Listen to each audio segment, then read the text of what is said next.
Bacaan dari Kitab Pengkhotbah bab 1 ayat 2-11. Tiada sesuatu yang baru di bawah matahari.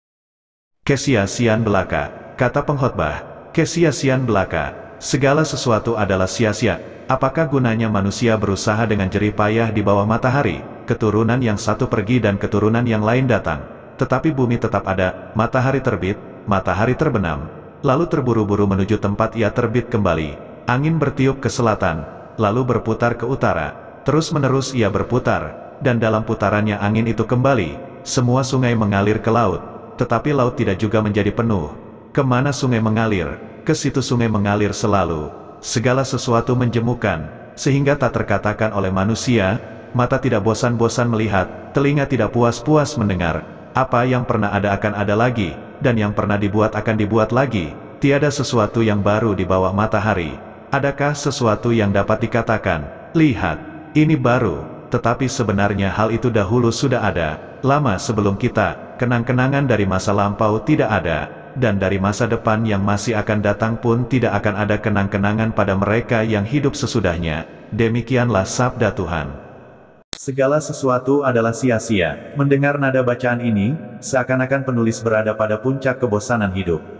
Hidup terasa tidak ada nilai dan maknanya. Orang yang tidak menemukan makna dan nilai dalam semua hal pertanda sedang diliputi rasa frustasi yang mendalam.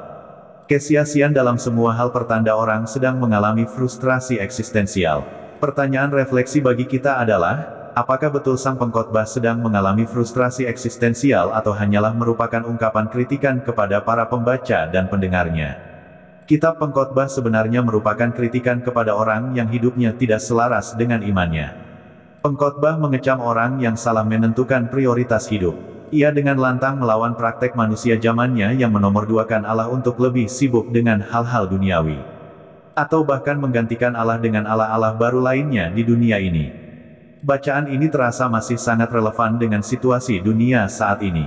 Sekarang ini, orang lebih banyak waktu dengan rutinitas harian bersama Allah-Allah baru, seperti Allah Facebook, Allah TikTok, Allah YouTube, Allah WhatsApp, Allah Instagram dan kegemaran lainnya yang nampak dalam handphone, tablet, komputer dan TV. Orang menghabiskan belasan jam setiap hari untuk kegemarannya tetapi lupa untuk meluangkan waktu beberapa menit saja untuk berbicara dengan Tuhan. Memang segala sesuatu akan sia-sia kalau kita tidak memiliki pegangan hidup.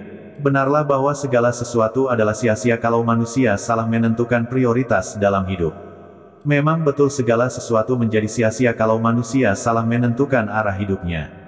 Kalau manusia mengarahkan hidupnya pada hal-hal duniawi saja maka akan berujung pada kesia-siaan. Kalau manusia salah membuat skala prioritas dalam hidup maka akan bermuara pada kebinasaan.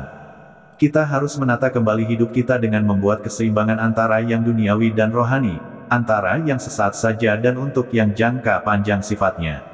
Hidup menjadi bermakna dan bernilai atau sebaliknya menjadi sia-sia tergantung pada diri kita sendiri. Kalau mau hidup ini berarti, lakukanlah hal-hal yang mendatangkan kebaikan, kebenaran, keadilan dan kedamaian.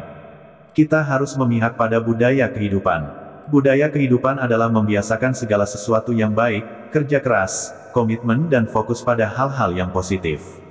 Mengapresiasi hal-hal baik yang orang lain lakukan. Meningkatkan efektivitas dan efisiensi dari segala sesuatu yang kita lakukan setiap hari. Di atas semuanya itu, jangan pernah melupakan Tuhan, memohon berkat dan penyertaannya. Semua yang kita cari dalam hidup ini tujuannya untuk mencapai kesejahteraan jiwa dan raga. Janganlah kita mencari kesenangan dengan mengorbankan orang lain atau berbahagia di atas penderitaan orang lain. Dalam hidup ini, yang kita cari adalah sukacita batiniah yang bisa diperoleh melalui hal-hal yang sederhana seperti kemampuan untuk mendengarkan sesama, meneguhkan dan membimbing sesama untuk semakin sukses dan gembira dalam hidup. Meluangkan waktu untuk mendahulukan kepentingan orang lain, mengorbankan kesenangan pribadi demi sesuatu yang lebih tinggi dan luhur sifatnya.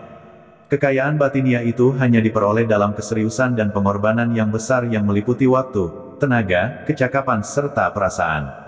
Orang yang secara batiniah kaya, adalah dia yang senantiasa bisa melihat kehadiran Tuhan dalam diri sesamanya dan menemukan makna dan nilai dalam semua hal. Dia yang senantiasa bisa melihat kebaikan, di tengah lautan keburukan yang luas dalam kehidupan setiap hari. Jadi kata-kata pengkhotbah, segala sesuatu adalah sia-sia merupakan ungkapan yang menantang para pendengarnya dan kita semua untuk menemukan apa yang bermakna dan bernilai sehingga hidup harian dalam segala hal selalu merupakan ungkapan syukur kepada Tuhan. Terima kasih atas waktunya untuk mendengarkan renungan ini, semoga bermanfaat. Semoga Tuhan memberkatimu semua.